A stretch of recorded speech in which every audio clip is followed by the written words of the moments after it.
Obedecer a lei ou não depois de Cristo? Se tem diferença? Se depois que Jesus veio ele mudou a lei totalmente? Se o que tinha no Antigo Testamento acabou não tá valendo mais para esse novo? Qual que é a diferença disso tudo? Bom, hoje, nesse vídeo que você está vendo agora, eu vou explicar o real significado da lei. Fala galera, beleza? Como é que vocês estão? Espero que vocês estejam muito bem, graças a Deus! Bem-vindos a mais um vídeo. Hoje nós estamos aqui de volta com a nossa série de Romanos, capítulo 7, libertos da lei, a lei de Deus expõe nosso pecado e a luta contra o pecado. Bom, se você estiver gostando dessa série, deixa um like, compartilha com quem você sentir do coração e embora. No último capítulo que está no meu perfil, foi o capítulo 6 de Romanos, libertos do poder do pecado, explicou um pouco da maneira de viver quando a gente está liberto do poder do pecado e que qualquer influência disso, como a gente deve se comportar a partir dessa mudança na nossa vida. E esse capítulo 7, Paulo vai nos explicar justamente essa pergunta que eu fiz no início do vídeo. Se nós devemos obedecer a lei ou não, ou como é que funciona depois que Cristo chegou. Qual que é o real significado da criação da lei no Antigo Testamento e como é que funciona para o Novo, onde a gente está vivendo. Bom, Paulo nesse capítulo vai dizer assim: agora, irmãos, vocês que conhecem a lei, não sabem que ela se aplica apenas enquanto a pessoa vive? Por exemplo, quando uma mulher se casa,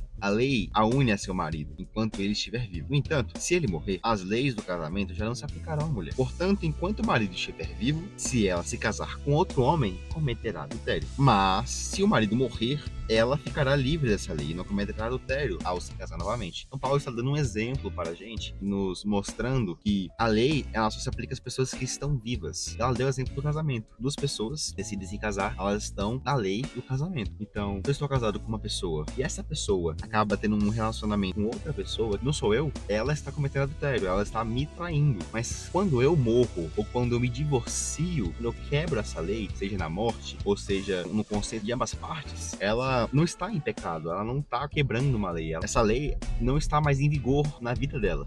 Então esse é o exemplo que Paulo está dando no início do capítulo. No versículo 4 ele vai continuar assim, meus irmãos: vocês morreram para o poder da lei, quando morreram com Cristo. Agora estão unidos com aquele que foi ressuscitado dos mortos. Como resultado, podemos produzir uma colheita de boas obras para Deus. Quando éramos controlados pela natureza humana, desejos pecaminosos atuavam dentro de nós, e a lei despertava esses desejos maus. Produzia uma colheita de obras pecaminosas, cujo resultado era a morte. O que Paulo está tentando dizer aqui pra gente é que agora essa lei não se aplica mais a gente. A lei do Antigo Testamento não se aplica e ponto. Calma que vai vir mais coisa. Não é só tipo, não se aplica e agora eu posso bagunçar. Não. Agora que a gente morreu com Cristo, nós estamos unidos com Ele. A gente está sendo ressuscitado com Ele dos mortos. Com o resultado, a gente pode produzir uma colheita boa e boas obras com Deus. Ou seja, quando a gente tinha a lei de Deus, a gente não produzia frutos bons. Ele diz aqui, quando a gente era controlado pela natureza humana, ou seja, antes da morte de Cristo, e a morte de Cristo não vai só abominar, em tese, a lei. Ela vai abominar o pecado também. Então ela é muito importante nesse quesito, porque a gente não vai estar mais vivendo no pecado. A gente vai estar libertos do poder do pecado, que foi no capítulo 6. E também vai estar libertos ali no capítulo 7, que a gente está vendo agora. Então é tudo uma conjunção, não é só tipo a gente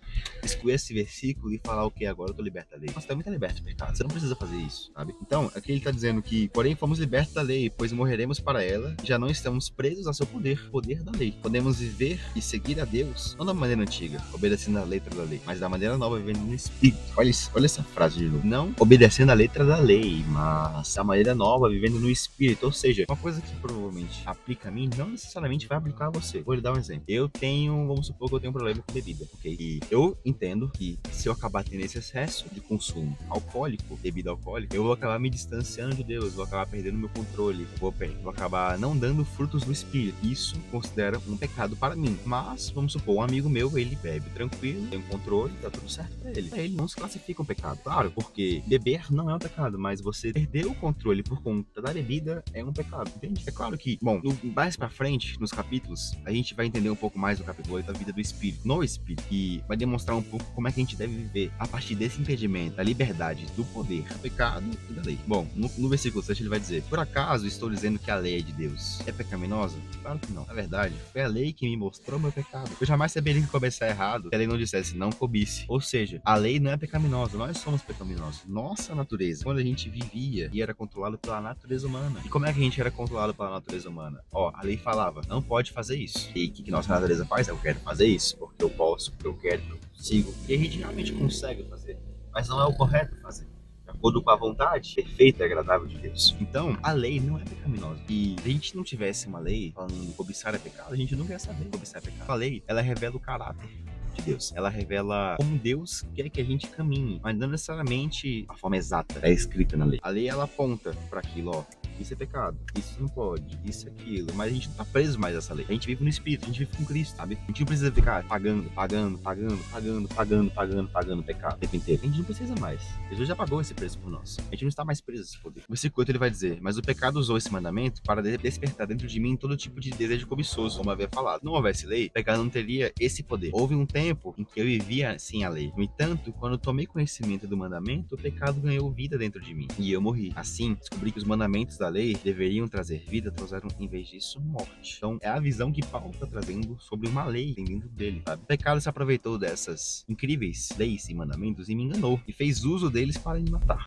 Ou seja, esse desejo cobiçoso de querer fazer o que a lei proíbe é da nossa natureza humana. Como Deus falou: Adão, não coma do fruto. O que Adão vai fazer? Vai comer a zorra do fruto e vai dar pra Eva. Por quê? Porque ele não gosta de Deus? Porque ele não quer estar na presença de Deus? Não, porque é a natureza humana dele, sabe? Escutou a zorra da cobra falando com ele, ele foi lá e falou: ok, tá bom, vou comer a zorra da maçã. Pegou, comeu, entendeu? Lascou. Mas não é porque ele quis ser desobediente ou que, sabe? Quando Deus fala pra gente, não faça tais coisas, não porque a gente não pode, porque ele ama a gente, ele sabe que aquilo não vai fazer bem pra nós, está afastado dele. Então, é nesse quesito que Paulo tá tentando nos dizer, sabe? O pecado se aproveitou desse mandamento e me enganou, fez uso deles para me matar. Isso, porém, só demonstra que a lei em si é santa, e santos, justos e bons são seus mandamentos. Mas então a lei que é boa foi responsável por minha morte? Claro que não. Pecado usou o que era bom para me condenar à morte. Vemos com isso como o pecado é terrível, usando os bons mandamentos de Deus para seus próprios fins perversos. Ou seja, mais uma vez, Paulo trazendo aqui novamente que a lei é boa e ela não foi responsável pela morte. Esse caso de morte, a mesma morte que eu comentei no último vídeo e no penúltimo vídeo também, que é a morte eterna, não a morte da gente perder essa vida terrena, sim a morte do espírito. Você se afastar de Deus, você não está mais na presença dele, não está vivendo com ele. Esse tipo de morte, quando Deus fala para Adão: Adão, se você comer desse fruto, você morrerá, você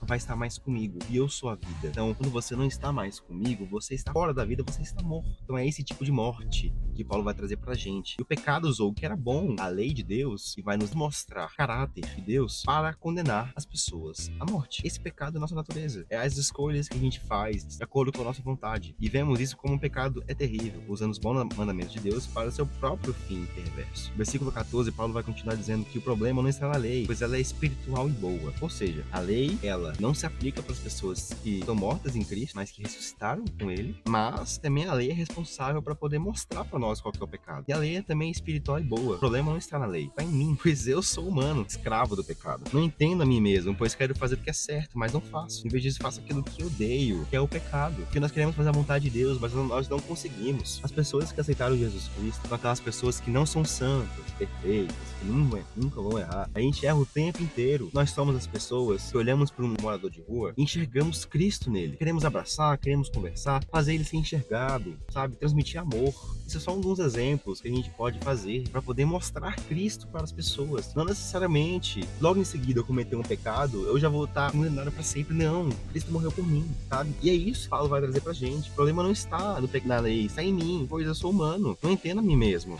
E eu odeio fazer aquilo que eu faço, porque é o pecado. Mas eu sei que o que eu faço é errado, pois mostra que concordo que a lei é boa. Portanto, não sou eu quem faz o que é errado, mas o pecado que habita em mim, minha natureza, que foi condenada lá no tempo de Adão. Então, essas coisas ruins que faz a gente querer fazer o errado, ou muitas das vezes achar que o que a gente tá fazendo é correto, é o pecado. É a nossa natureza humana. É tudo a mesma coisa. E tudo misturado na farinha com ovo, leite, só que a gente não consegue enxergar. São nomes diferentes, mas é tudo a mesma coisa. É pecado, natureza humana, sabe? Desejos. Eu sei que em mim, isto é, em minha natureza humana, não há nada de bom, pois quero fazer o que é certo, mas não consigo. Quero fazer o bem, mas não o faço. Não quero fazer o que é errado, mas ainda assim o faço. Então, se faço o que não quero, na verdade não sou eu quem o faz, mas o pecado que habita. Sem descobrir esta lei em minha vida. Quando quero fazer o que é certo, percebo que o mal está presente em mim. Amo a lei de Deus de todo o coração. Eu posso dizer a mesma coisa. Eu amo a lei de Deus, não porque ela fala que a gente não pode comer carne. Não, eu gosto da lei de Deus porque ela mostra como a gente deve seguir de acordo com o caráter de Deus. E que essas coisas mostram como Deus é, as atitudes dele e o caráter e realmente quem ele é. Não tem muito o que fugir. Isso mesmo, é isso mesmo. Então, contudo, há outra lei dentro de mim que está em guerra com a minha mente e me torna escravo do pecado e amanhece dentro de mim. Ou seja, o que eu quero fazer, que é o bem, eu não consigo fazer. E o mal, que eu não quero fazer, eu acabo fazendo. Essas duas leis que acabam brigando dentro da minha mente. Como sou miserável, quem me libertará desse corpo contaminado pelo pecado? Graças a Deus a resposta está em Jesus Cristo, nosso Senhor. Na mente, quero de fato obedecer a lei de Deus, mas por causa da minha natureza humana, sou escravo do pecado. E agora, o que a gente faz? Já que a gente quer cumprir a lei, mas não consegue seguimos, e a gente acaba não cumprindo a lei, e a gente não gosta da... Aí vem o que a gente falou no início do capítulo 7, que nós vamos falar um capítulo outro inteiro. Viver no Espírito. Viver no Espírito. Então, se você estiver curioso, próximo capítulo, dá uma curtida, comenta, e nos vemos na próxima. Falou!